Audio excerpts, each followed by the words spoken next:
Warning, this podcast typically features spoilers and strong opinions. Proceed with caution.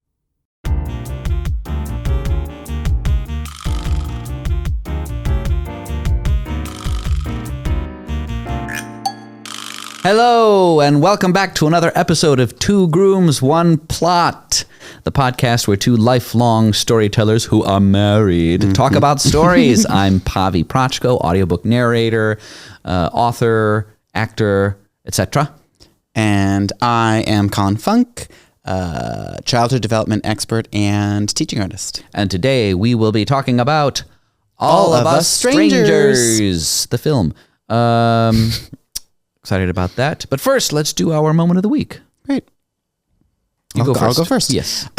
So for, I have been tasked at my job. We do birthday parties for children sometimes, and they're usually, they're themed, and we have like a bunch of themes already. Most of them are like Disney movies or other shows, just like things that kids are interested in. So we might have so many Trolls parties and Lion King's parties and things like that. But one kid requested a Nightmare Before Christmas party. Shocking to me that no one's done that yet. I know, isn't that really surprising? Yeah, but I guess that's because that's of my age. So like kids today, are they even seeing it? I don't know. Their parents should be showing it to them. It's their duty. Come on, Hot Topic kept it alive for decades. But yeah, so I was tasked to like write the script for it. It's a family that I know, and I will be at the party because I like them, even though I don't do many birthday parties these days. So I agreed to write this script for them and for the party. And so I rewatched the film to, get inspiration and steal some lines and things like that. And I just like love it. Every time I watch it, it's nice. And there's so many little moments. And I think what struck me this time through, and we've talked about this a couple times, is how many there's so much music in it that it's like almost an operetta. Yeah. Like you could classify it as an operetta. I would say it's like very little dialogue, and so much of it is like thought through song through song, and the form is really interesting. It's like form, especially. It has that. It's like really high level music. Yes, it's really Danny Elfman does an excellent job, as he always does. I mean, like even like the Simpsons theme we've talked about. I'm like, oh yeah, it's so Danny good. Elfman wrote the Simpsons theme. And it's so really good. Incredible. He's great. I mean, he's so good. But yeah, and usually for these parties and classes, we usually make cuts of the songs that are like, we take the ABAB structure and just like repeat a chorus, verse. But it's like very hard with this music. It's like, it's not that, it wasn't that hard to cut the music, but it was like I had to be more creative than just the ABAB. Right. Because the music is more interesting and the form of the music isn't standard. Right. So even though it like works and flows and it doesn't like sound odd, to actually cut it up is so strange. It was strange, but not as hard as I thought it would be, which I just think like it's like brilliant to be able to like work outside the form, but still in a way that is like logical and not just like work together. Oh, I'm just like, everything changes every 5 minutes because the ideas of the text and the ideas musically all kind of flow into each other. So even when you kind of take them out modularly, they still work together. It makes sense still, even in pieces. It's not like, it doesn't like change completely from the beginning to the end of the song. So it's not like you have to be like, okay, I can do that to that, but the key change is weird into that now. It just works. It like works. It's simple enough while being interesting enough. So I thought, I think it's great. Nice. Just a little, I want to point out the music in Night Before Christmas. That's funny. That's also my moment of the week. What is also going to be Nightmare Before Christmas and about the music. Okay. Because you also watched it? Well, I was sitting there playing video games while you were watching it and doing your work. But it got me thinking about, like, all I could think about while I was playing my video game was Kingdom Hearts, which we had been playing recently. And there's like a Nightmare Before Christmas world, and it's the only place that I can like, I just hear in my mind the soundtrack that's playing, because it's just like, this is Halloween and the Sally song, and there's one other that they do just like in those in they just loop. repeat it over. They and just over repeat again. it. They in do that loop. with all the worlds. Yeah, but but that's the only one that I like hear that like saxophone of Sally song. I'm like, oh, I'm in like the little quiet area of the Nightmare Before Christmas graveyard or whatever. yeah, I remember. I mean, like the Hercules in Kingdom Hearts always got stuck in my head. Yeah, and then when I rewatched the movie, I'm like, oh, they took that from a piece. mm-hmm. I didn't notice what it it's all was from the movies. I liked Kingdom Hearts. I mean, I thought they did that it's really pretty well. good. But as far as a video game, I love how genuine it is to the just that they were able to get all of the actual music. So it's just like the backing track. well, yeah, because it's Disney. I mean, like Disney owns, of course.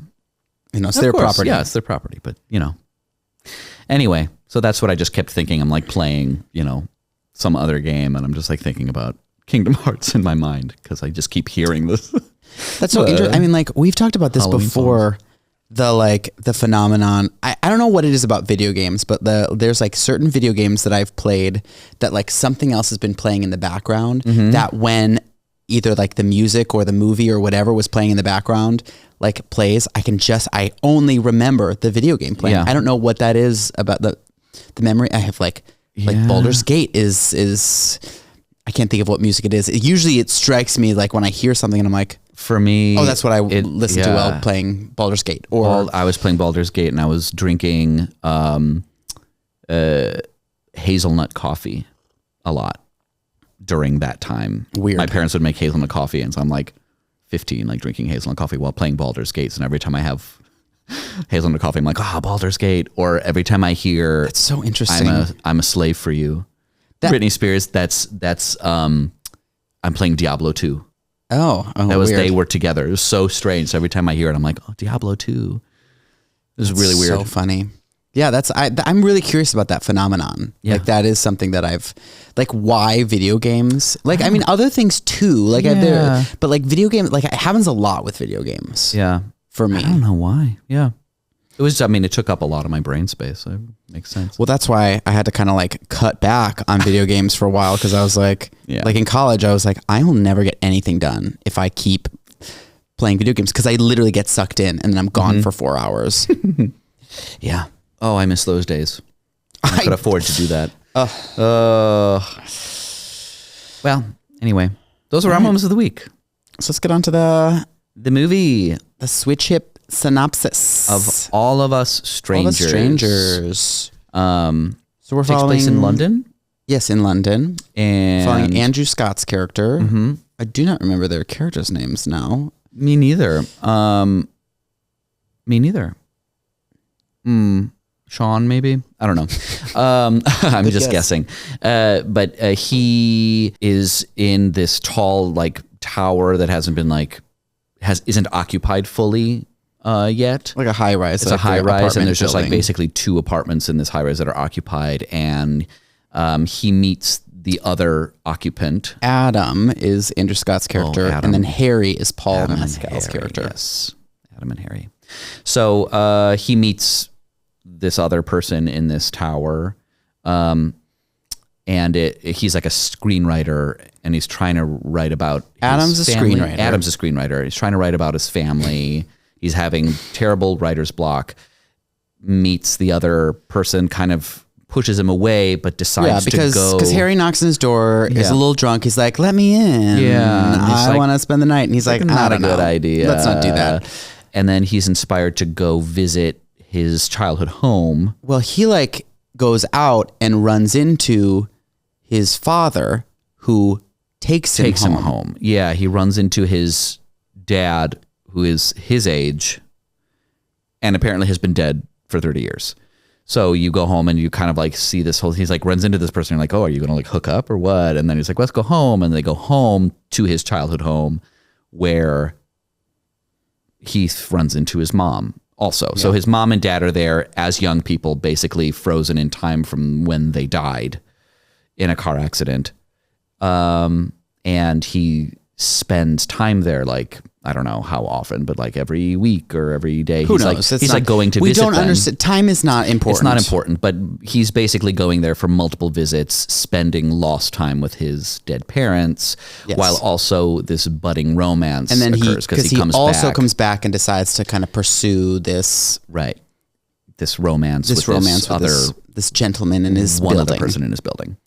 So we're watching kind of him kind of process the relationships he had with his parents, both like before and after their deaths.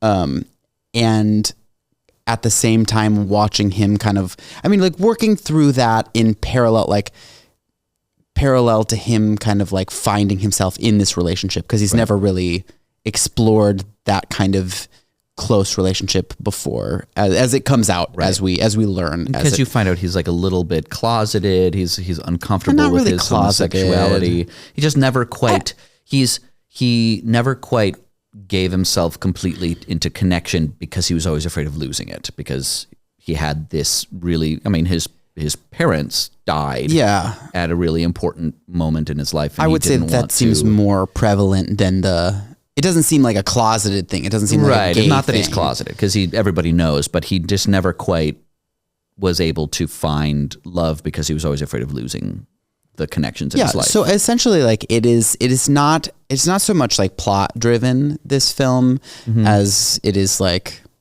we're like the journey is like we're learning about the inner workings. It's like a extended like therapy session. Kinda, yeah. It's like the plot points are more specifically like conversations and what that's what I mean. It's not like action driven. It's not plot driven. It's not like action driven. The plot follows. It's like a psychological journey more than it is like a physical journey.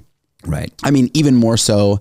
I mean, like we follow all of this, and at the end, there's kind of like a bigger twist. And like I know there's spoilers alert. Like we talk about spoiler alerts. We won't. I'm not going to say it this second.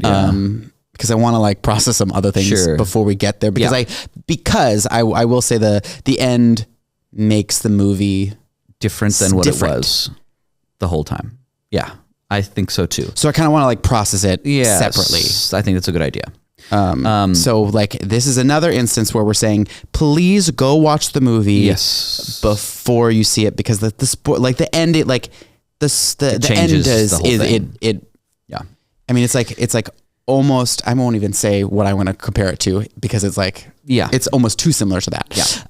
So then, so he's dealing with he has this relationship with so that's the synopsis generally. The synopsis. Are we done with the synopsis? Are we done? Yeah. I'm saying like, let's like, cause that's essentially let's just synopsis. talk about it. Great. Yes. Okay. That's what let's wrap it up. So essentially we're just watching him deal with these two things at the same time. Right. And we're watching like him kind of like process this thing with his parents and this thing with this relationship. Yes. Okay. That's really essentially what it is. The ending we'll get to, but it kind of wraps up in weird ways. But okay. So as the thing that sticks out in my mind that I wanted to talk about is like it being like a big gay movie. Okay. Yeah. You know, we talk about Saltburn, but it's like almost like Call Me by Your Name. Yeah. Like it's like not gay enough. Yeah.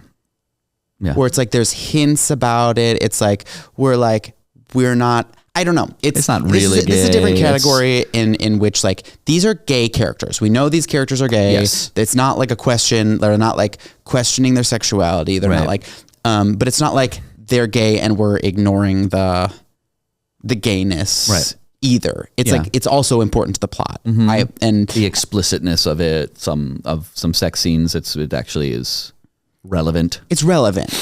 But it's not the only plot point. Right. But it is a plot point because it's like important in his life, and like just that it's a romance. Right. And because there's a lot of interesting things with how his parents, kind of like dead parents, react to it. Yeah. It's very interesting. Well, we can see how important it is. Based on like it is a plot point because he declines to have sex previously. So then when he acquiesces to have sex later, there's a reason. It's important. Yes. And then, so it is, and it feels very gay movie. And I kind of vacillate back and forth between kind of that, is this like just another cliche thing where we're going to like talk about some of these like, oh God, my parents don't accept me for being gay stuff. But there is something interesting there because there's like a 3-generation thing happening. It was a little bit unclear to me how old Harry is, but it seems clearly Adam is a meant bit to be older. on a generation below. Yeah. It feels very like I'm millennial, you're Gen Z. Yes. It might be like Gen X versus Gen Z, like Right. as well. But like they look the same age to me, so I was like, it was a little unclear. But they make it clear. They though. make it clear just like in their someone your conversations. age. Yes. So like you probably don't know realize this. this. You probably didn't think about AIDS growing up. You Right. probably did like things like that. Yeah, I used to not like having sex because you could die. Right. And I that's guess something you that never you don't thought really know about. Yeah. So like they really, I mean like, but it's nice that it's like, this is like we can like candidly talk about it, and it's not about AIDS. No, at all. No. They mention it a few times, but because it is almost explicitly to be like, no, it's not a problem. Because then we also have the parents, which are who died in the mid 80s. In the mid 80s, in like 87, they died. So it's like right in the middle of the. So we're seeing a snapshot. So the parents are like at the age they were when they died, and so like they're also not privy to what the world is like now. He's like talking to that version, which is very interesting. It's really interesting. And it's interesting because there's a continuity in them too, where it's like when he tells his mother that he's gay, because she's like, I want you to come and just tell me everything about your life. So he gets to like catch up with them. It's like finding a long lost relative, but it's like your dead parents. And so he's like catching up with them, and they get to learn about him and like fall in love with him all over again. But he comes out to her as kind of, it's like not a big deal to him, but it's like a big deal to her. I mean, because obviously like coming out in a gay movie is like very cliche. Yes. But it's like, this is not the same thing. It's really right. Because it's not a character coming out in life. Right. He's like, I've been out forever. You've just been dead. You've just been dead. You don't even realize the context here. Everything is different. I love the commitment to the parents just being like, I don't understand that. Yeah. I don't get it. Yeah. And it's not even a we accept you, we don't accept you. Yeah. It is there's an element of that, I guess. But like sure. Because there is like an element of like we love you regardless. It's kind of like the ultimate. But they are just like so outside of their context, they didn't get to grow with it. And so they skipped from 87 to, I don't know what year it is, 24, 2020, like it's this year. This year or 23 it came 2023. Out. So it's like they skipped that time. So now they're like, I don't even have the context to like, I didn't get to just grow with the world to like learn this. So right. it doesn't actually make any sense to me. And that's really interesting because like, of course, like they wouldn't have the context, right. And it wouldn't be if you're like, if you think about even the people in our lives now, your parents, my parents, I mean, like we both had very different coming out experiences. But even thinking about what my mom was like 15 years ago versus now, I mean, it literally took 15 years. I mean, us too, like us personally, like we all feel differently about a lot of things. Right. The culture is different. And we got to we take some of that for granted. Yeah. How gradually it happens too. Right. And I think it's interesting too, because it goes backwards. We see kind of a reflection of it with him talking to Harry saying sex was a death sentence for a while. You probably don't understand. You don't have the context going the other way. And it's interesting seeing the older people not have the context coming forward, because usually they do. The thing that we like, we forget about people who are our elders is like, they have more context than we do in the present moment, because they've been around much longer. So they can to like literally find someone and be like, yeah, I can forgive. I mean, it like allows that character kind of like to more easily forgive those kinds of backward thinking, because they're literally living in that time. Right. Because we talk about all the time, it's like, yeah, they're from a different time. And it's like, Yeah, but they lived through the rest of it. They're still alive been now, around, though. It's really hard to forgive those people. Yeah. To forgive people. Yeah. And while I do think we should keep those things in mind, like, yes, it takes a long time for people's minds to change. And if they have that backwards context, we wouldn't quite understand all the context there. I don't understand their context. But like, I didn't feel as uncomfortable listening to the mom, because the mom specifically was like, very she's mom from 87, so of course she would say that crazy shit. And like, at the time, if she was talking to an adult gay person, she's not being rude to that adult gay person. She would say those things, and that adult gay person would agree with a lot of those things. You know what I mean? Because that's how a lot of people just talked about things. Right. Yeah. You know, that's one of those things that's what I was thinking. I was like, I bet she could have a gay friend and talk like that to that person. Yeah. Yeah. It's one of those like, yeah, isn't your life more difficult? Isn't like sex scary? Isn't like those kinds of questions and thoughts and feelings like, well, I'm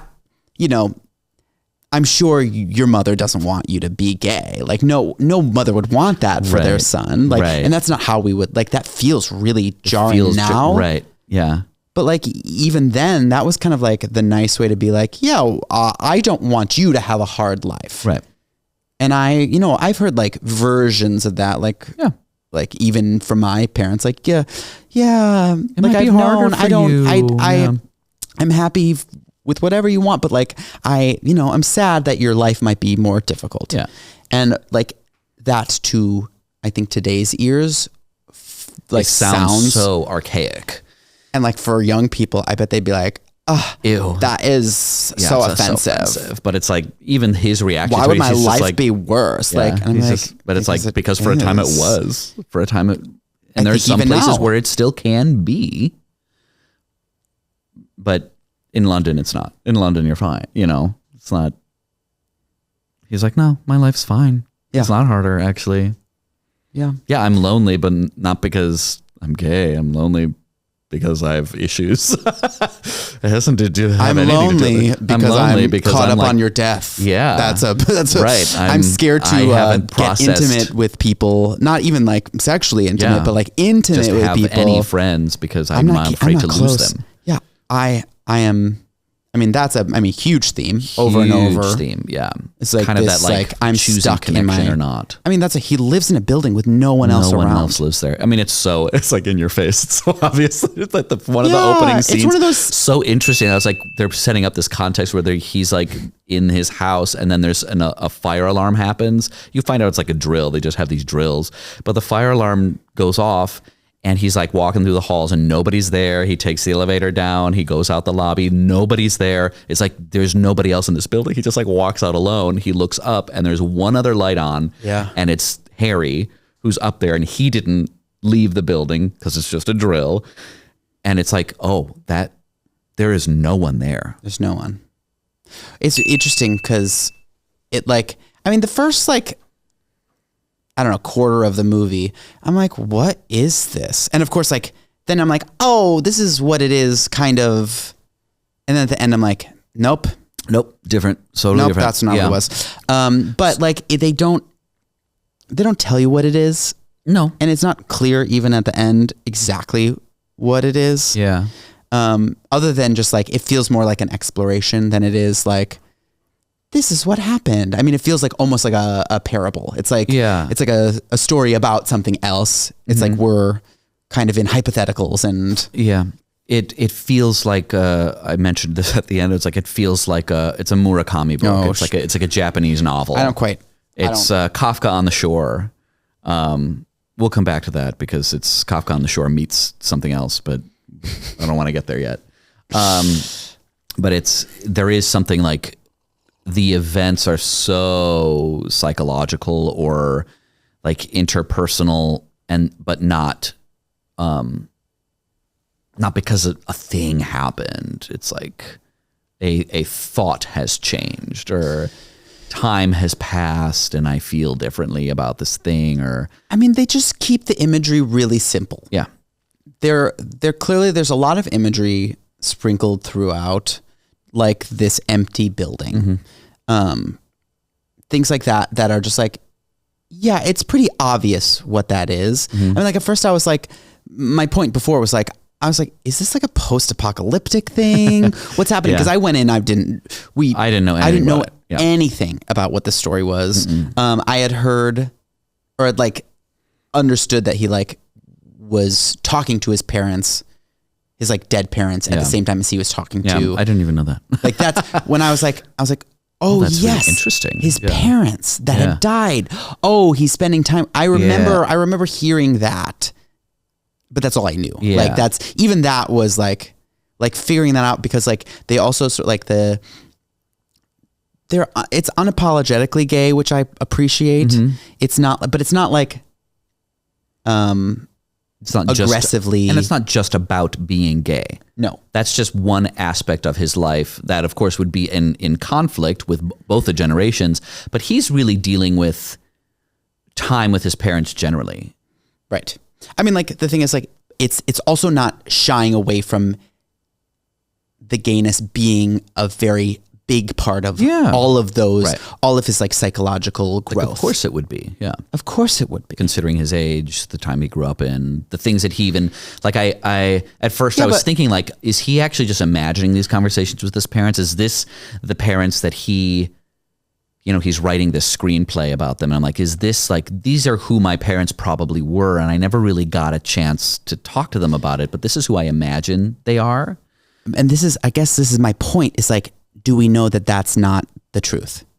We don't know. That is my point, in that like we don't actually know what it is that is happening. Right. Is he writing this screenplay? Is this him writing the screenplay? I thought about that for sure. Yeah.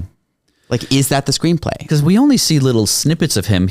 We just see like him having trouble at the beginning, and then later on we see him writing a lot. So he's like, obviously it's successful. Whatever he's doing psychologically is allowing him to write this story. Right. Are we watching him write the story that we're watching? I don't know. Or do his, like, even if it's just like writing exercises to like get him in that place. Right. Maybe he's doing meditations and it's like letting him, who knows? I don't know. It's unclear. It meshes in and out. It could be all of that, in fact. It does seem to me to, from context clues, I do think it's more about mental health and like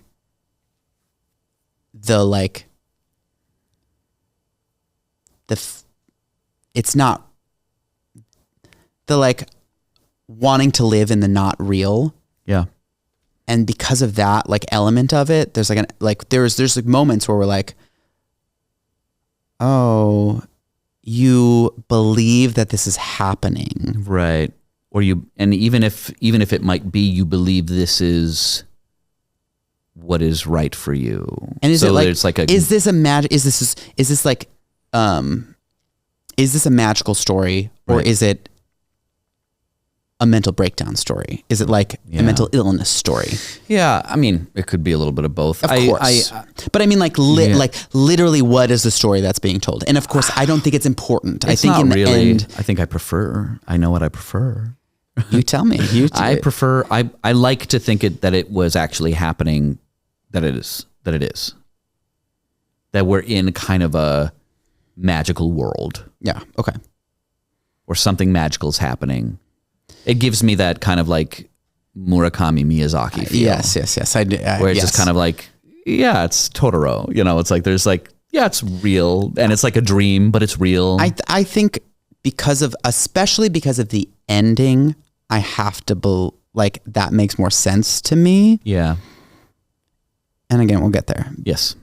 I know we keep saying that, but it's like, it feels like once it's like discussed, I don't know. It feels like we're talking now about a whole different thing. I know, and I would like to separate that. And because I think about like what we're actually watching him struggle with, that it's like we're moving on this like towards kind of a wisdom of like, here's what I actually need. I need these relationships and not this fake thing or this thing that's not permanent, or I can't be stuck in the past. Yes. Yes. But I'm curious, like what on that same note, you can't ignore the past. Right. You have to process. Yeah. That's I think that's it feels like the message to me. Yeah. It's like you can't move forward until you process through. Right. You have to go through. You can't go around. Right.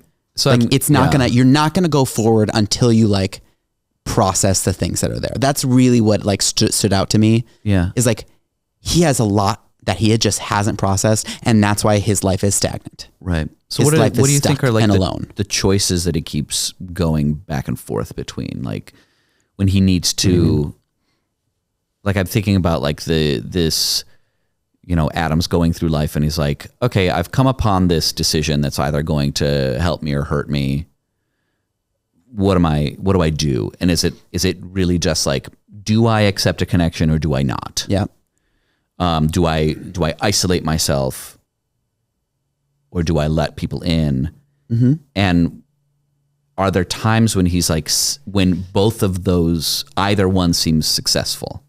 Like at the beginning when he turns away, he pushes Harry away. Is that the right choice? Are you asking? Yeah. Are we to imagine that was the right choice? I think they made it pretty choice, clear that it. I don't know what you mean by the right choice. Like the choice that moves to growth, or that like, I don't know. That's because sometimes the problem that I think maybe that I'm seeing a little bit in this film is that it's showing us that there's like one option. It's almost like what we talked about in Leave the World Behind, where it's like, the problem I had with it was it's like there's the two categorical options is you either can be alone and go be for yourself or help other people. And when they keep saying it's like, well, every time you go and help yourself, it's bad. And every time you help other people, it's good. And then you kind of just have a preachy film.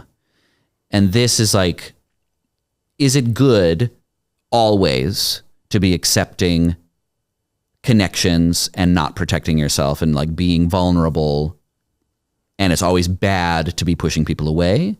Or are we actually looking at a different choice? I really don't think so. I don't think that's what it's, I don't think it's like saying it's bad. I think like we see, again, I don't want to give up the ending. We see like the repercussions of the choices that are made.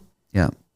And I think that's interesting because it's still like even though some of the choices that he makes, there's negative repercussions to ultimately, even with those negative repercussions, I do believe that the movement forward is the right thing, even though it's hard. And I think that's what's really interesting about the film is that like we get to the end and we're like, yeah, some of those things were horrible and they sucked. It doesn't end happy. Yeah. Yeah. Because I think it's like, but it's hopeful and positive. It's a positive change, right? Without it being like a happy ending, right? Which I think it's really very interesting. Yeah, because I think about his parents, and it's like allowing the connection is the thing that causes the pain, and disconnecting, like dissociating from it, is what kind of helps him move forward at some point. Like there's like, yeah, you need to have the connection in order to have this relationship, but you also need to push this away. You need to push those ghost parents away in order for you to move forward. You actually need to do that too. And with Harry, it's not that. I mean, but I guess like along with that, I don't think it's just about like, just like we're getting to the point that we're like, oh, he finally like he's resisting pushing away. There's a lot that he has to do in dealing with the dead parents. Right. There's a lot he has to process in there. That's why they're there. It's like a very, very clear ghost story. Right. Like it's like the ghosts have unfinished business. Yeah. That's why they're there. It's a ghost story. Yeah. For sure. 100% ghost story. 100% ghost story, which I think is brilliant. Very interesting. Yeah, really interesting, like a love ghost story. It's a very interesting version of a ghost story. Yeah. For sure. Very, very interesting. It doesn't feel haunting too, which is interesting. It's like a ghost story that's not spooky. It's not like gooey spooky. Until maybe the end. I was like, there's a moment, yes. It gets spooky at the end. I guess maybe we should. Because at the end, Okay, yeah, we'll talk about it. I don't know. It's so weird. It's weird. So I almost like don't want it to have happened. I know, which me is too, why. and we'll talk about that because at the end, you find out that Harry's been dead since the night that he was rejected. Rejected at first. So, So yes, even though like Adam makes this relationship, it's all a ghost. A ghost. It's all another ghost. It's another ghost. It's a double ghost story. Yeah. It's it's a very Sixth Sense plot so twist. That's why which is why I was like, I can't even say what the plot twist is. Murakami meets Sixth Sense. It's Sixth Sense. Like that's the yeah. Which is so interesting, but Yeah. also like he sees dead people. I had very many feelings I did when it happened, too. and I was like, "You better fucking be kidding me!" I was furious. I was furious. I was furious. It just like, and there seemed to be, I mean, on the flip side, of course, I was like mad because I was dissatisfied generally. And I think I was probably supposed to feel that way. Again, it's a very Kafka on the Shore moment, where it's just like, oh my God, they're dead, or something horrible happens to them, or, you know, it's like they didn't get the thing, or, they've been dead the whole time, or I don't know. And it's just, they were doomed. Like there's like a doomed element to it that's really gets me. Infernal machine. And I wanted him to be like, I've let my parents go and I'm going to have this romance. I know. Well, that's what's okay. And It's really upsetting.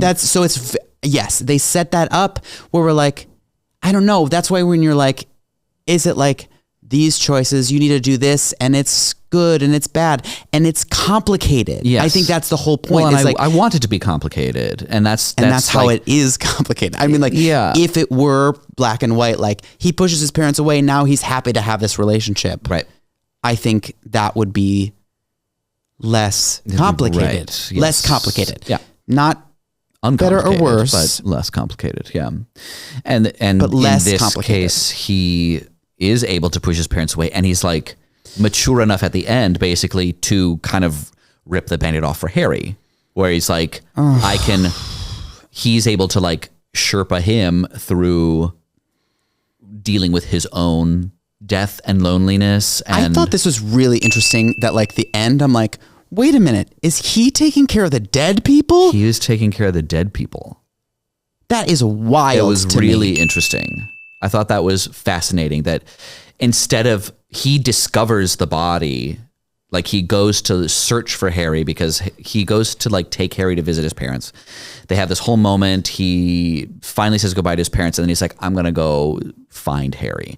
He goes and tries to find him on his floor and finds the one place. It's like stinky because there's like a rotting body in there, and he discovers the body and the bottle that he was holding the day that he came drunk to his door. He had drunk himself to death. But his like, it almost seemed like he knew. Yeah. Like at that point, he's like, he knew the whole time He was almost. again, it's like he's letting himself process It's like, it. oh my God. Yeah. And then when he sees Ghost there, like Ghost Harry shows up and he's like, why no one here? You leave me alone. He's like, no. It was like the moment, the meaning of like the movie kind of, there's a moment where he's like, no, you're not in the bedroom. Because Harry's like, am I in there? I don't want to see, am I in there? No, you're not there. You're here. You're here. You're like with me. And so there's like this, I was like, oh, he learned something here, that you are not where your body is. The eyeball's not on the street. Right. The eyeball's not on the street. The whole thing about the eyeballs. Yeah. I didn't find the eyeball, just looking. You're here. And it's like, you've been here the whole time. And even though this is like impermanent, I don't know. There's something like really, it's so bitter. So interesting. Sweet? Bitter. Sweet, sure, mostly, yeah. But bittersweet? But like, it's like one of the, like, cause there's moments, I mean, too, when he's dealing with his parents and helping them to pass on too. Yeah. I think there's an element of like, it's okay to write things in a nicer way. It's okay to script things Yeah. It was fast for you. Yes. We know how they died, and we know what that was like. We know that it was like quick for the dad and like slow and painful and for the weird mom. for the mom. And she woke up and it was She weird. woke up and she had an eye missing and like it was a from the horrible accident thing. because they were in a car accident, the parents. And so then when they ask, like, was it quick? Because this is our last meeting. Was it quick? He's like, yep, it was quick. He's like, yeah. No, it was. Nope, it was quick. You don't seem sure. Yeah, it was quick. It was quick. Oh, good. I feel that's relief. That's a relief. Oh, good. Like that. It's like that's why we script that. Like that's why it's like, yeah, I'm gonna say that thing. It doesn't make any sense to tell them the truth about that. Right. It can be quick, and it doesn't actually matter. It doesn't change matter. anything, and all it does is afford them some comfort. I can take care of them before they pass on forever. Excuse me. It's good. I burped. Yeah. It's interesting. It is interesting. I will say that another 1,000 many times. Yes, many times. Yeah, it was. I was disappointed in the end, I think, because I just wanted it to be something else. Were you disappointed in the storytelling or do you think it was successful in disappointing you? A little bit of both. The thing is, it just becomes a different film. I don't think it would have been unsuccessful if he had... But it wouldn't be saying what it's saying. Right. It would be saying a different thing. It would even be saying maybe something similar if we never actually saw him reconnect with Harry later. If he just like left his parents and we don't actually get to see what happens, it probably would have been something similar there too, that leaves it up to us. Yeah. But sure. They're the really saying something like they commit to it. By making Harry dead the whole time. Strong choice for sure. Yeah. And I was like, oh, this is a whole thing. Yeah. Now we're really committing to ghosts and like he is it's real. Haley Joel Osment. Yeah. He can see these dead people. And he's helping them to pass on. Yeah. But he needs that for himself. Yes. To process and move on. Yeah. It's just disappointing. It's just sad. I don't know. It is sad. That's the thing. I just feel pretty bad about it. Heartbreaking. Bad. It makes me feel bad. But weirdly, like, I don't know. It's not like they didn't end with the character being like distraught and no. He was the strong one in the end. And I think that's really interesting. Again, you don't have to like, it doesn't crush him. I guess like this is like, he's learning and growing and like, that's the growth. And I think that's really, really interesting. We're not watching Timothée Chalamet cry at the screen for 10 minutes at the end. I'm just going to shit all over Call Me By Your Name a little bit more. I just really don't like it. Yeah. I just like, it's a more successful, again, gay movie. Yes. I think it's from the perspective, it's clearly like a gay person making a movie about like that is just gay centric. It's not like this little gay fantasy world. Right. It's not like Brokeback Mountain even feels like, oh, let's look at this gay fantasy. Yeah. These archetypes. Tryst. Right. This is just secrets. a tryst. And yes, this is like, there's a romance here, but it's not a tryst. It's not like shame. It's not hiding from anything. And it's the whole point is opening up to the relationship. In fact, okay, so one of the things that disappointed me is that I don't think it actually takes away from this, but one of the things I really enjoyed about this movie is so much of like popular theory about relationships is that like you need to fix yourself. You need to learn to love yourself before you love anyone else. I mean, RuPaul literally says it like every episode. Yes. If you can't love yourself, how the hell are you gonna love somebody else? Which is like, I get that. You should love yourself. Yeah, you should. Yes. Sometimes that's like how but you sometimes do it. So much people learn and change and grow through relationships. Yeah. You can't just like be insular and hope that you're going to like fix yourself. Isolating yourself answer. is not going to. Yeah. Like it's different if you're like, I can't keep throwing myself into romantic relationships. Yeah. That's fine as long as there are strong relationships, as long as you're like processing things through relationships still. Right. You still need to have strong connections in your life. And there's something about this movie that like both through the relationships with his parents and the relationship with this romantic interest, he is able to process kind of like both of those things because he's using those relationships to do it. He's doing strengthened it by those the relationships. He's able to kind of repair a little bit with his parents, which is really lovely. Process the things from his past that he wasn't able to. Directly in interactions with them. In the relationship. Yes, it's not just him like meditating about it or going to therapy just talking about to a it. therapist, which is good because like that's why you need like therapy is good because you make a relationship with another human being. Right. Yeah. Even a you don't small, just want to like talk to a chat GPT about your problems. It's not doing anything. No, it won't. No. I don't think AI therapy. I can't do it. Don't do it, people. Don't do it. It's not going to be a thing. Can't do it. You got to have to a human. Talk to a person. You got to see their face. We're wired for that. Yeah. But yeah, I think that's really interesting that it does have that kind of that it goes backwards, where it's like he's able to like repair these or begin to heal these wounds with the people who are already dead. It's such a fantasy. Like I think about like, imagine like an orphan having that opportunity to like talk to their parents. Are you kidding? Yeah. And I think part of what makes it very like Japanese novel to me is like how unperturbed he is about meeting his parents at the door, where he's just like, yeah, it's like, oh yeah, you're here. Oh my God, you're here. Hello, come on in. And it's not like a what's happening, Freaky Friday. Right. He's just like goes with it.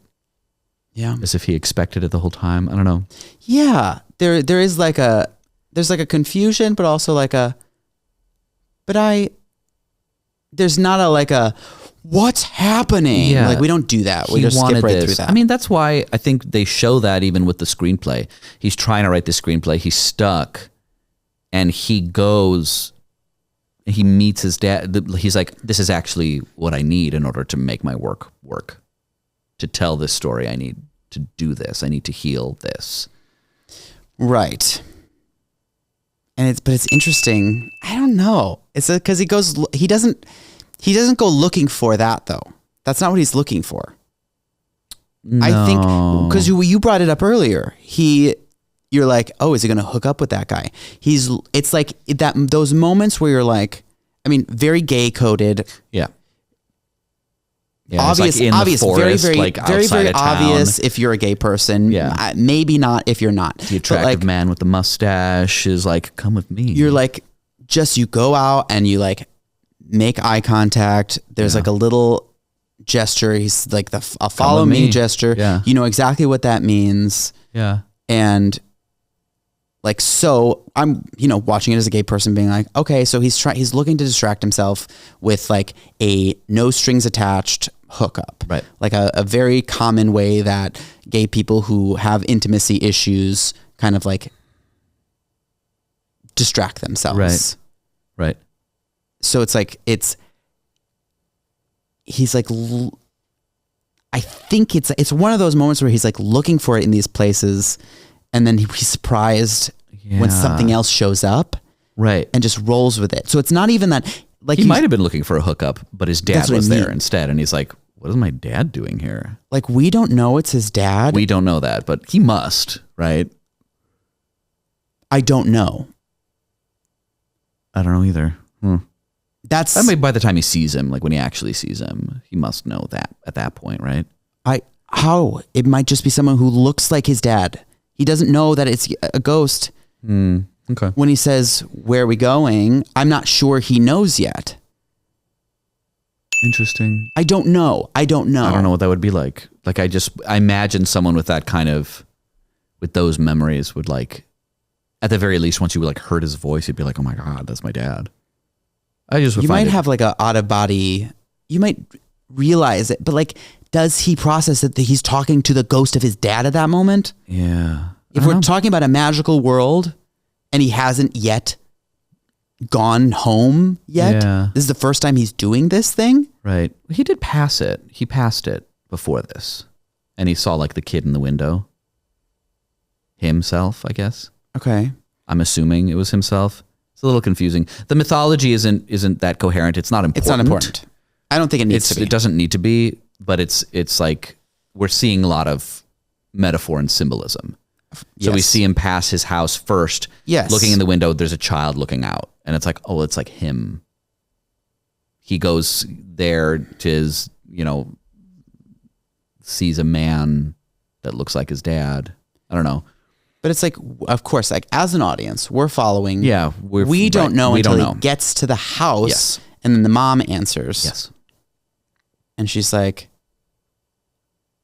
same eyes. It must be him. Right. And I'm like, And then that's when I remembered that was like part of the plot. Yeah. And I was like, oh. I was like, what's happening? And then they were like talking they're like all the same age. They're like talking to him as if they're his, like they're it's very parent coded language. Yeah. And I was like, are those his parents? I said that out loud. I was like, are those his parents? Yeah. Yeah. I mean, it's interesting, but it's one of those like, I think they were showing that he was not necessarily like looking for that. Yeah, he stumbled upon it. And it's one of those like he takes the opportunity. Yeah. Yeah. And that happens. Like that just when those traumas and things live in your body, like they're going to present themselves. They're going to show up, and you can choose to like return to your distractions. Right. Or you can. And he was ready, obviously. He was ready. And the tragedy here is like he was ready like the next day after Harry dies. Yeah. Well, I think that interaction with Harry and having that like small bit of like, I kind of do want to pursue, like that's part of it. He was obviously lonely. He was lonely, but I'm also lonely. But I don't think it's a good idea today. I wanted to say yes. I did. Yeah. I wanted to say yes. Right. I almost said yes. Yeah. And then we find it like that's an interesting moment too, the way that they filmed it too, that he like shuts the door before the end of the conversation, and you're like, wait, did he come in? And then we find out that he didn't. He didn't. And so it's like, and it's just the next day he goes on the journey. It's like, okay, I need to fix this. I need to like figure something out, and he starts then. Right. Unfortunately, there's like a too lateness to it. Yeah. Well, and that's the complication, right? That's the complication. Well, and it doesn't, like, but it doesn't, it is, as an audience member, we don't have to live in that the whole movie. Right. Which I think is very interesting. Yes. We don't find out until the end, but because it allows us, despite the tragedy of it, despite knowing like it's actually complicated and it might be too late, but it's actually okay. That was what I was like getting at when you were asking me like, was that decision, are they saying good or bad? I'm like, well, with the end, it seems like they're saying that was the wrong decision. Right. But because they let you live in that moment, be like, he had to process some other things. Yeah. Maybe it wasn't the right thing in the time, but like, that's the thing. Saying no there allowed him to like, right. Like it was think the right about those thing then. Right. And it does have consequences. Disappointing. That is what I mean when I'm like, there are consequences and they are not great. They do kind of suck. Yeah. But it's exactly what you needed. It's what you needed, and it's what leads to the growth. Yeah. And I don't know. I find that's really fascinating. Powerful. Yeah. I think it's really powerful. That's like the end scene, I think, is really powerful. As much as I am like disappointed and I'm like, well, I mean, he's dead. I did have a moment in the middle of the film when I was thinking about that. I was like, is he a ghost too? I didn't pick up. Well, I picked up on some, there's a whole especially scene, like the drugs. There's like they do like they trip a little bit. And I was like trying to think back. The parents don't eat or drink anything. Yeah. And I was trying to remember whether Harry does, because I know they get like takeout, but I'm like, was he eating the pizza? I don't think he was. He wanted a beer, but he didn't take a beer. He only took the smoking, right? When he came in on their second meeting. It's like, you want to come in? He did get a pint at the bar, but I don't think he drinks it. I don't think he drinks it. He puts it down. It does seem like they do take the mushrooms though, but maybe that has different rules. They're not hungry, but he'll take drugs. I don't know. He doesn't seem to be affected by drugs too. He's like able to take. He takes care of him. He takes care of Adam when they're like tripping. Yeah. He takes the ketamine. Drugs, and then he's like there and not there, and I'm like, is this a drug thing? Is this I don't think I did consider like, I feel like something else is happening in this scene. Yeah. Because like Harry kept disappearing. He like disappears and comes back, and I'm like, I was wondering, I think that was the point too. I was like, is he not here really? Or is it a ghost? Or are we seeing kind of the crisis in Adam, where it's like, this is the thing I'm actually worried about. He's going to leave me. I don't want to have a connection because he might not die. Turns out he does, but he might not die, but he might go flirt with a boy. He might run away from me. He might not be, I might not be able to find him on the train. That there is like he'll lose him in some way. And that's the fear. And there's little glimmers of that without like really getting kind of like stuck and obsessed with that. Yeah.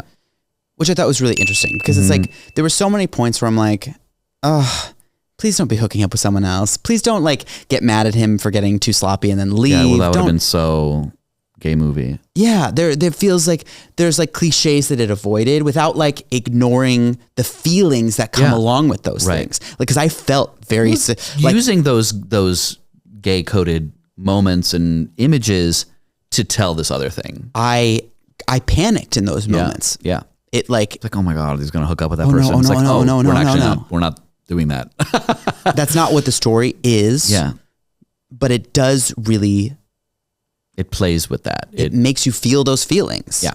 It incites those feelings inside of you just watching it. And you don't have to have him do it for you to feel like, oh, the fear of loss. It is there. Yeah. I felt it. Yeah. Yeah. I got was really disappointed. Scared. I was like, are we seeing like a time lapse too? Well, are we seeing are we like, oh my God, it's like time passing and we're seeing like the relationship deteriorate? It's like, oh no, it's just like one night of a trip that went badly. That's like when he opened the apartment and it smelled, I was like, oh shit. That was like the moment I was like, oh my God. Of course, like it's very clear at that point. Okay. Yeah. I mean, that's like, again, very cliche. Like they give you lots of time to like kind of process it. Yeah. But there was lots of moments that kind of like set up something and didn't really follow through. Yeah. So it's like, well, maybe it's not that. Maybe. And of course it was. But my initial thought when he opened the door, I thought he had moved out. When he opens the door, I thought Harry had just left. Like he was gone. Like the door is just like ajar and he walks in. And I was like, oh, he's just like disappeared. It's over. It's too late. Yeah. Cause who knows what time is? I don't know. I would have been shocked if it would have been weird if like the incident, because like Adam tries to take Harry to see his parents. Yeah. And that's like very weird. Harry doesn't stay. Yeah. That was a very weird, because that's the moment that I'm like, is this just about mental illness? Is he just like kind of breaking down? And because he's like knocking on the door and his parents don't show up. They're not answering the door. And Harry's like, what are you doing? What are you doing? Don't do this. And he's like, no, but that's my table. That's where I have breakfast. Blah, blah, blah. And he's like, what's happening?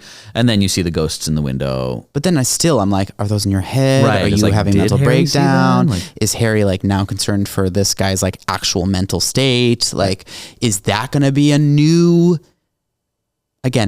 form of loss? It's like, yeah. Are we like now we're going to get rejected because like of this other thing? Yeah. But again, we didn't have to do that. We didn't have to do that. Without and still allowing us to feel rejection a lot of times in this movie, even when he's not rejected, which honestly is brilliant. Yeah, really effective.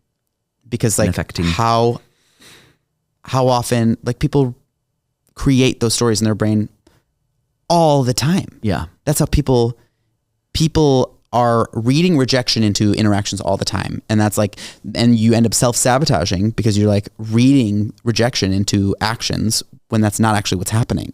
Right. It happens all the time. Right.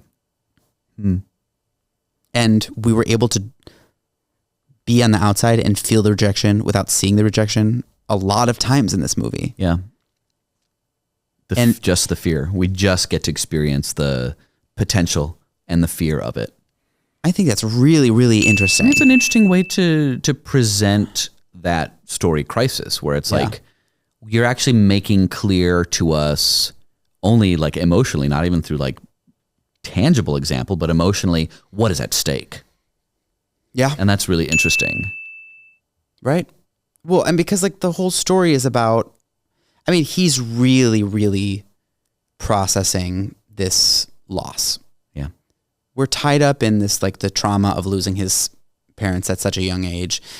Horrible. I mean, it's horrible. Mm-hmm. And how, he talks about it as like a physical sensation. Yeah. Like all his life, there's like a knot right in his chest. Yeah. And just like a tightness forever. Yeah. This is like, there's always a physical component to those traumas. Yeah. And that like holding on to, he talks about it in pretty good detail about like, I was afraid of being rejected and then it came true over and over and over again. So I just like wrote that in. I knew that was just going to be the case always. Yeah. Oh, those like self-fulfilling prophecies, but also like, I don't know, those are the confirmation bias, the the thing that I thought would happen happened, which means I was right about blah. Right. And that's just like, it's not always actually true, but you'll protect yourself from it regardless. Yeah. Yeah. I mean, trauma's really good at writing those scripts. Yeah. Oh man. Interesting. It was very, let's get a count of how many times we said interesting in this episode. Interesting. It's We're very going to do a little interesting. video. Ding, ding, ding. Just like interesting, ding, ding. This is the point where we talk about the story, the technical, and the rewatch value. Yes. Out of 5 stars. So, story. What did we think?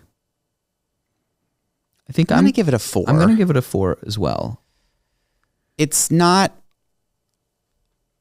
I'm not like 100% clear. I mean, especially the end. I mean, that like really throws a wrench in what the story is and what it was. It clarifies it a little bit, but it is such a right turn.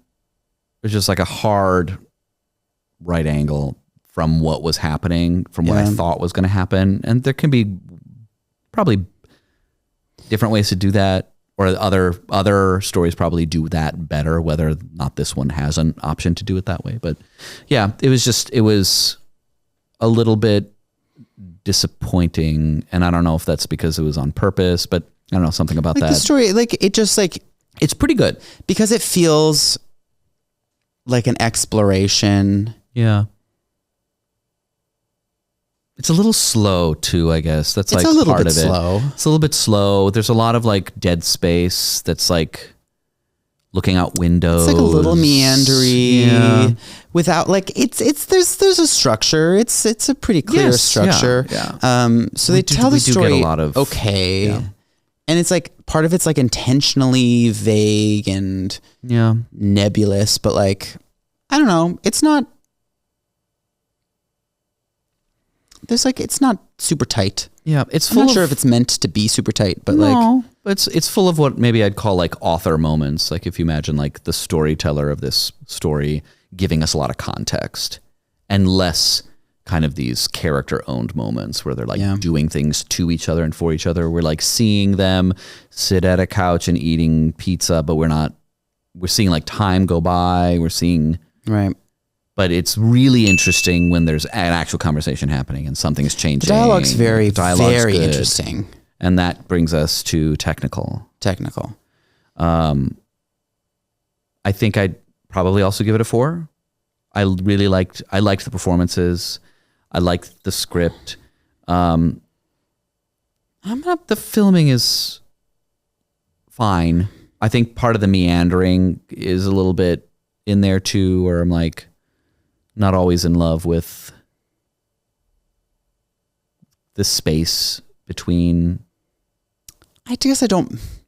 Yeah, I know what you mean. I don't know if I agree. I'm going to give it a 4.5, I think. Okay. Music's pretty too. I like the music. I think it's simple. Yeah. They have, like, it's not messy. It's not like, it's not like Saltburn, which is like gorgeous cinematography that's like, it makes you feel like a fantastic world. Yeah. It's like the opposite of that. It's Yeah, like it's magical something realism. a little- It's like it's so muted. real. Yeah.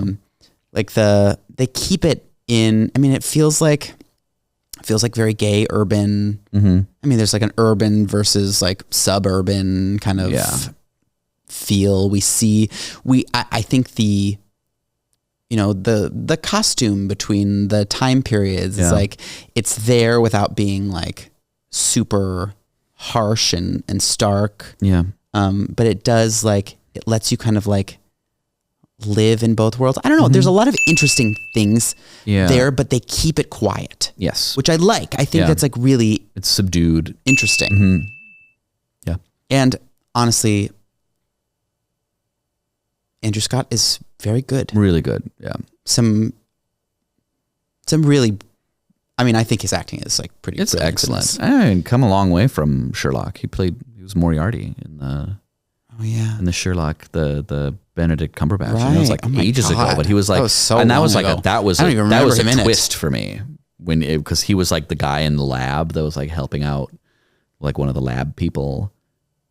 And then it turns out he was like the mastermind the whole time. I don't- Oh man, it was like really, and I was like, what? It was crazy. Spoilers. Yeah, if you haven't seen it, it's like 15 years old now. Yeah. Well. It's good. I might want to rewatch that. It's good. Anyway, but yeah, he's great. They both are. All of them. I loved. Well, we'll talk about that for superlatives. We'll So talk about technical. technical, Yeah, I mean, acting. but the mother I think is fantastic. She's I don't great. remember what her name is, but she's the queen in The Crown season, the early seasons. She plays Queen Elizabeth in the early seasons of The Crown. I was trying to watched remember Crown. like where do I know her from? She's so interesting. good. What's it? And that's what it was. Claire all right. Claire Foy. Oh yes, Claire Foy. She's great. I really liked her a lot. Oh, and the dad's Jamie Bell. I don't know why I didn't realize that. Yeah, Jamie Bell. I remember seeing that on I was the. like, I knew that. I was like, I know who that is. Yeah. But yeah, Jamie Bell. That makes sense. Obviously, it's not like hidden. Rewatch value. I'm gonna give it 4.5 only because it is so disappointing. But honestly, it's one of those that I'm like, I'm gonna tell people to watch it because I want them to watch it. I also, like we talked about, there's like little clues and hints, and I feel like I want to rewatch it and see, like, it's like very Sixth Sense. I'm like, I need to go back and watch all the hints for that. I think I'm gonna give it a 2. You can I give think it I a don't 2. care. Really? I'm I really don't interested. think I'm not interested in seeing it. I don't really need someone else to see it. I'd be happy to talk to them about it, but I don't know. want to like. There's a lot of make things them that are do it. interesting. It's okay. I might recommend it. I'm not That's fine. like thrilled by that. I don't know. I'm gonna give it a 2. I wouldn't be mad if it was playing again, but No, I really don't think it's care. interesting. I definitely want to watch it again. I'm going to give it a minute. It's not as difficult as like Parasite when we talk about like movies that are difficult to watch. And yes, the ending was disappointing, but it was tolerable. It wasn't disappointing. It wasn't like frustrating in a way that like the Game of Thrones twists. I'm like, fuck you. I really hate that. So annoying. we have these like consistent themes we keep bringing up. I know. If you those are our markers. Call Me by Your Name, Game of Thrones, these disappointing markers or good ones. Things good ones. Yeah. This is. I mean, like, it's really good to have those things that we are like, this is the way to do that successfully. This is the way to do that. Yeah. Poorly. This is making the crime. This is a good example of committing this why crime. I don't like this generally, because like when it's done like this, I don't like it. Right. So that's what we just use those markers. Yeah. Yeah. All right. So yeah, those are our That's ratings. our ratings. Interesting. Yes. That's like number 425 of interesting. Oh yeah, interesting. Let's get to superlatives. Let's do it. So Oscar-worthy moment. I really love the conversation that he has with his mom. The coming out specifically. Conversation. Yeah. Yeah. It's interesting too. I like that there's, it's almost formulaic where they have a conversation, like he meets both of them and then he comes home and it's just her and he gets to atone with her. Yes. And then he comes back home and he gets to atone with him. And there's like a continuity in this Continuity. Are you sure it's not continuity? You said it twice. Continuity. I almost brought it up at the lexicon. Are you sure? What is it you can't face? So in behind the scenes, the ghosts can talk to each other. Like time doesn't just like stop for them in the background when he's gone. They can like talk to each other. So like when he comes out to his mom, she tells his dad, so that when he comes back and it's just his dad, she's out somewhere. I don't know what she's doing. I don't know what ghosts do when they're out and about, but he's like, oh, so she told you? Well, it's almost like the way they set it up, it almost feels like Christmas Carol rules. We're like, next time you're here, there will only be one of us. Yes. I'm like, okay, that's just a ghost rule. That's just it's just a rule like for ghosts. You get this many chances. What's another? I feel like that's like you only get this many. I don't know that like Narnia that, like, rules. Trope. Like you only have this many opportunities, and like once you run out of those, it's done, and you move on. And there is something fairy tale about it, like that. Yeah, it's like wishes, but like I'm like thinking of something specific where it's like I do. I don't know. I can't think of it. But my moment is Claire Foy in that costume, in that kitchen, having this conversation with him about being gay and kind of how it ends. It's just like even like with him changing. I don't know. It's so interesting watching that like interaction between like it's like this younger parent seeing their child who's now older than them. Yeah. Yeah, it's really weird. It's like and that she has been aching to see him again. It seems like there's like, oh my God, it's been so long. They're reconnecting because they're dead. And she ends that conversation like hurt and like a little put off by the coming out to her. And it's just like, well, your clothes are probably dry now. You can leave, get out, take the pancakes with you. I don't, there's a very like, I'm done. I can't handle this anymore. Right. And I thought that was, I thought that was very powerful because there is that, you see that, I'm trying not to say interesting. That's funny. I was laughing because I feel like it's relatable to you, but that's. Yeah, but it's the push and pull of really, really wanting to have this connection and having finite opportunity. It's not going to be forever. And also having the genuine kind of ick or the ick factor or like the disgust or just like I am emotional and can't really handle it right now. And so I can't just put that away for the sake of this finite opportunity.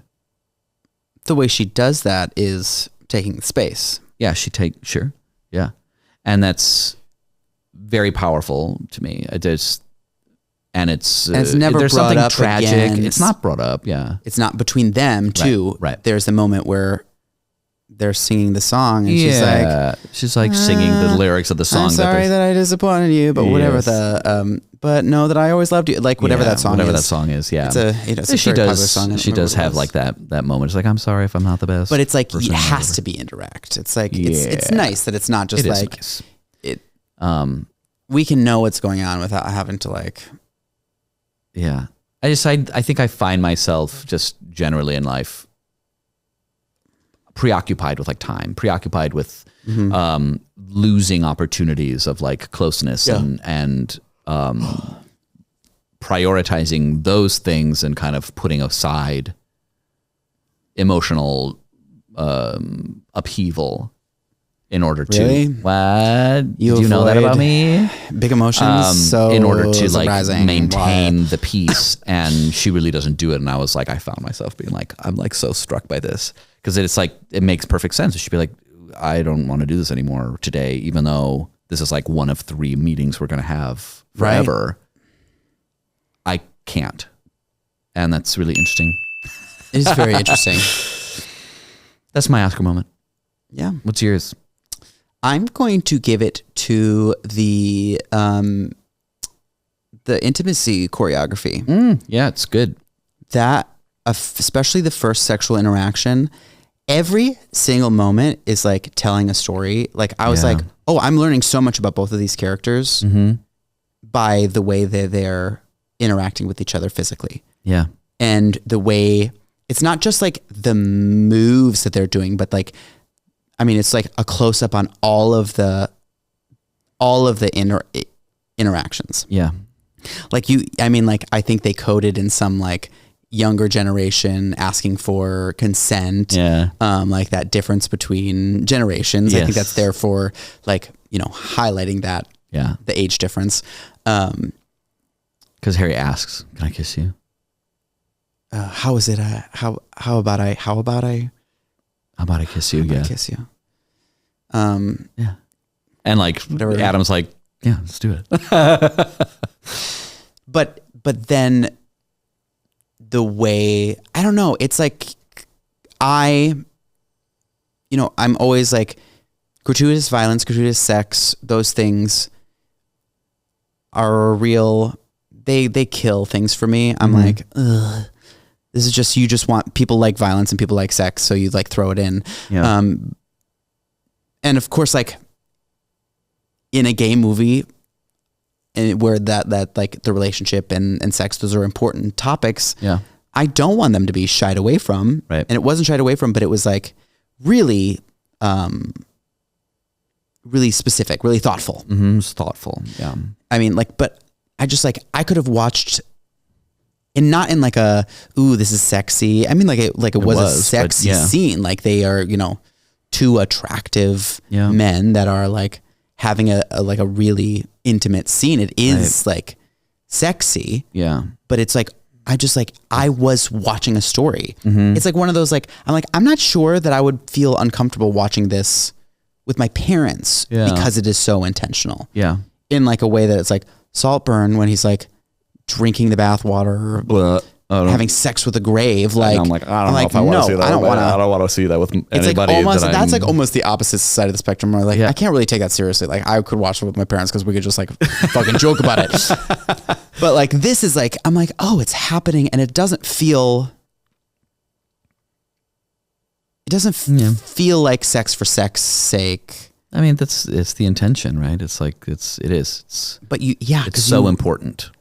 It is important. It is important for him to kind of like experience that and see the kind of like breakdown of his feelings. I don't know. It was like, it was performed well. It was filmed really well. I just like was really impressed by like the movement of the way film, the just like camera, up and down the bodies, and I swear to God, it was hiding. Like it's touching. Like the camera was like following just like each individual touch. I like to imagine that the director like got behind. It's like I'm going to do this part. I'm going to have to figure this one out. I thought it was really, really interesting.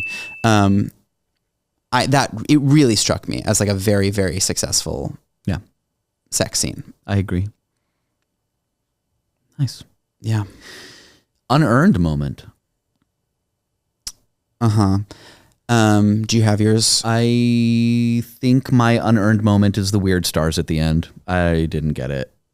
Oh yeah. Because they're like lying on the bed and then it like zooms out and there's like the light and then it become like, I don't know, parts of a constellation. And I was like, okay, we got really weird just now. I don't know what, because these are little blips in the world. I don't know. I was just like, that's a weird zoom out moment that I just didn't understand. Yeah.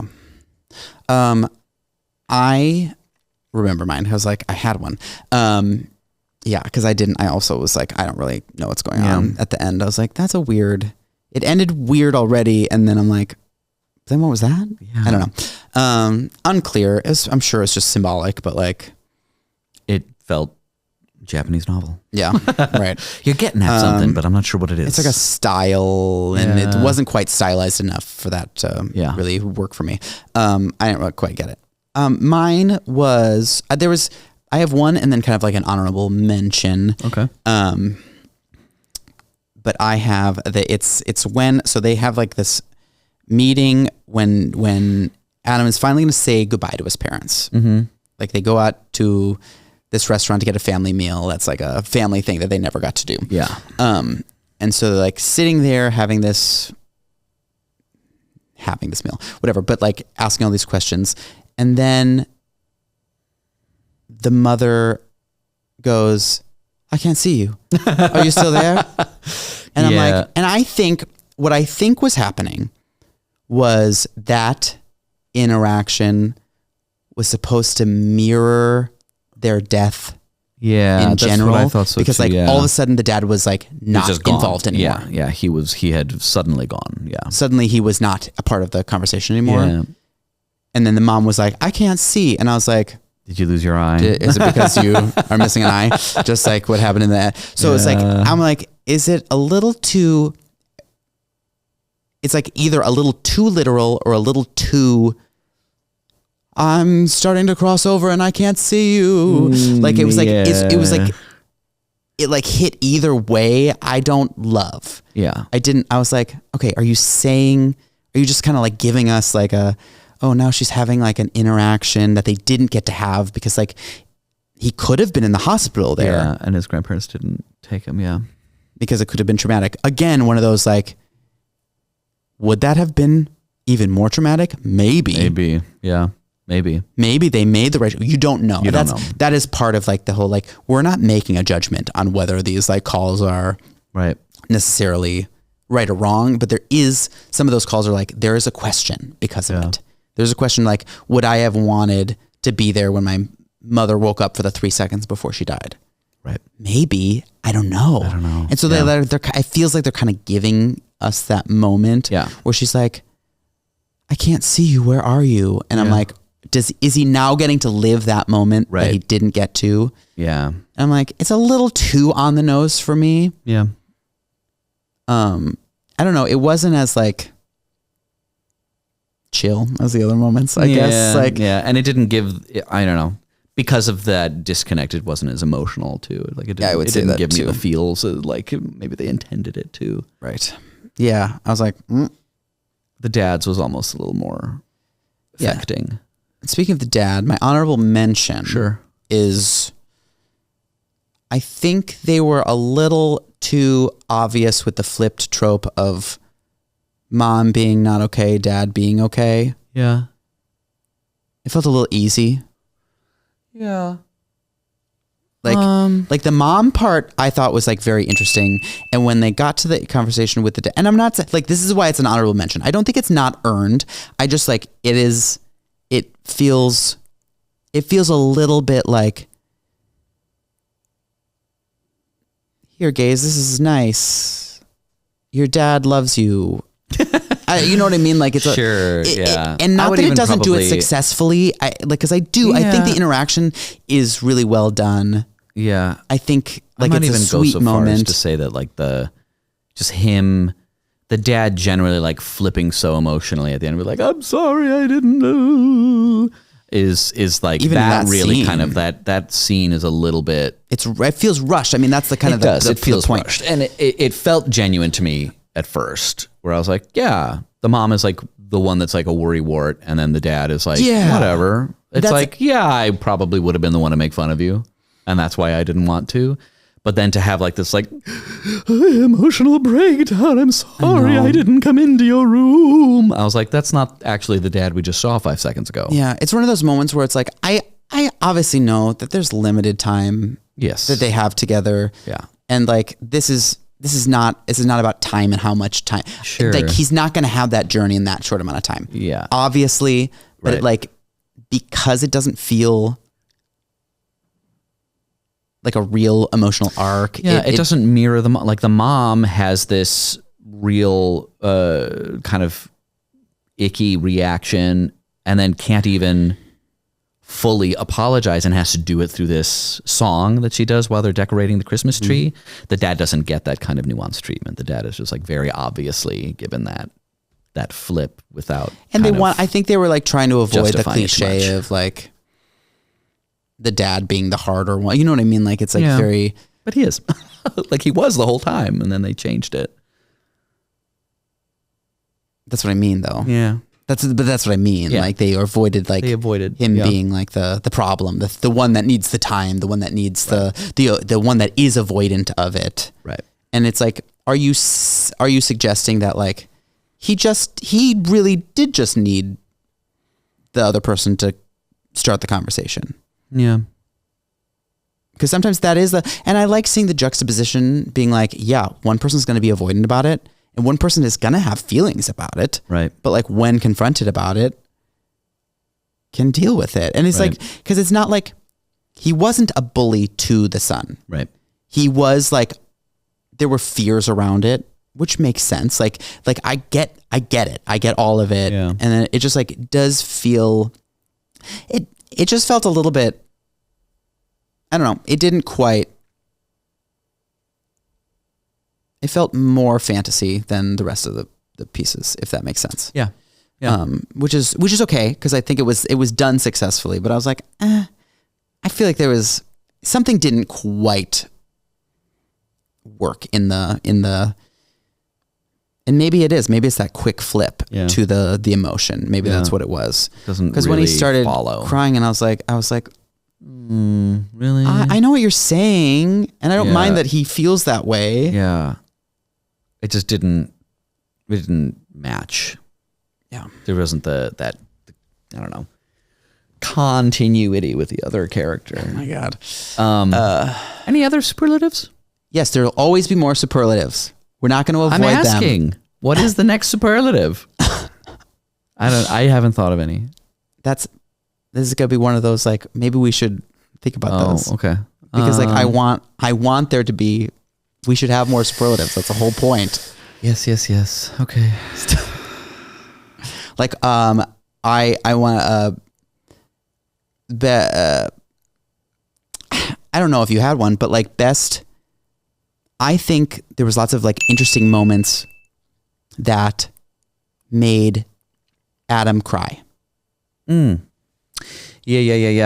That were surprising. Yes. The one, the best one for me is like the one who's like, don't look at me. He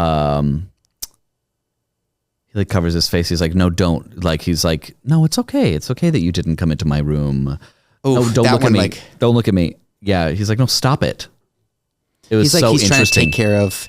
Yeah. Like, no, it was okay. It was okay. And like, and then he gets emotional. I thought he was so like the way that the emotion sneaks up on him is so brilliant. It was really, it shocked me kind of like every time where you're like, it's like, it's okay. And like all of a sudden it's like there. Not okay. Yeah. And, but like not in like it's so, I'm like, I see you managing it. I see you trying to manage it. Yeah. Ooh, it's really good. So good. Yeah. So yes, that struck me. Oh my God, that one was like the best one. It really, because that one, I was like, it came out of nowhere and I was like, oh God. He's like, I didn't want to be the one in this position. I wanted to be the one comforting you. Yeah. And now I'm emotional about it because I'm not actually okay. I'm not okay. And then there's another time where he's asked, it's like, are you okay? And he's like, no, I'm not. No, I'm not. When he's with his parents in his bed. Yeah. The first time that he actually like admits it. Because every other time. I'm not. Every other time so he says, strong. yes, I think okay. when he says, I'm okay. I'm not, I think that's like, so interesting. Okay. No, I'm not. Yeah. It's a real shift at that moment. Because every other time before he's asked that a lot of times. Things shift at that moment. The rest of the story shifts. It's different. Yeah. So it's like, again, very, I mean, good strong storytelling with that, I think. Yeah. Very, very interesting. I thought the crying moments, again, really well. Yeah. Again, I don't know if it's directed or acted or both, obviously, but like, I just was so, the moments that set him off crying, I thought were really, really interesting. Yeah. Yeah. Anything out like what? I was gonna say like best ghost moment, like best or like most confusing ghost moment. And this has to do with just like my like need for world building, just like wondering about the mythology of these ghosts. That isn't important, of course, but like no, but it's, it's something to think about. Disconnect where I'm like, mine is going to be, I don't know if anybody else can see the ghosts. Well, it's confusing. Except when the dad buys liquor at the liquor store. But does he really buy liquor at the liquor store? I don't know. Did he just have ghost liquor? I think he had a bottle. Who knows? Yes, he did have a bottle. He had a bottle on him, but I don't know. But the waitress did, I mean, like, it was clear at the end, the waitress was like, that's a lot of food. Yeah, so she didn't see them, right? She did not see them, for sure. Right. I'm almost positive that that's what that meant. Yeah. You know what I mean? That was pretty clear. Right. They were saying, like, you're alone and you're ordering a family meal. Right. That's a lot of like, food. That's fine. Yeah, that's fine. But it was confusing because, like, most of the time I was like, well, did Harry see them? Right. But it doesn't matter because he's also a ghost. Right. Was he there in the parents' bed? Did he go to the parents' bed to take him back to their bed? Right. I don't know. I don't know. Weird, confusing ghost moment. It's a weird, confusing So ghost moment. mine is the dad buying the thing. Mine is the bed jumping. Yeah. When he's like, how are you here? How are you here? You're not supposed to be here. And then he's gone, and then he's in their bed. And then they're in their bed. Yeah. That was confusing. I didn't know what happened there. Oh, God. Yeah. But interesting. Thank you so much for joining us for this episode of Two Grooms, One Plot. Follow us on all the places, Instagram, the TikTok, the Facebook, the YouTube, where you can also watch this. So if you're listening, you can see our beautiful outfits and pretty faces on the YouTube. And we have these shorts coming out all the time. So join us again next time. Thank you. I am Pavi Proczko. And remember, check to make sure your boyfriend's not dead before you get real deep into it. And I'm Colin Funk. And remember, ghosts don't eat food, but they can do shrooms. Sure can. Bye. Goodbye. Thanks for listening to this episode of Two Grooms, One Plot, a Pavitas Productions project, hosted by Colin Funk and Pavi Proczko. This podcast was produced by Chicago Podcast Studio. Our opening cartoon was created by Gloriu, and our theme song was composed by me, Pavi Proczko. If you enjoyed this episode, please subscribe to our podcast on Apple Podcasts, Spotify, or your favorite listening platform. You can also follow us on Facebook, Instagram, YouTube, and TikTok at Two Grooms, One Plot for updates on new episodes and behind-the-scenes content. If you have any feedback, comments, concerns, or kudos, you can email us at twogroomsOneplot@gmail.com. Please rate and review us wherever you can. It would help us out a bunch. Thanks again for listening, and we'll catch you next time.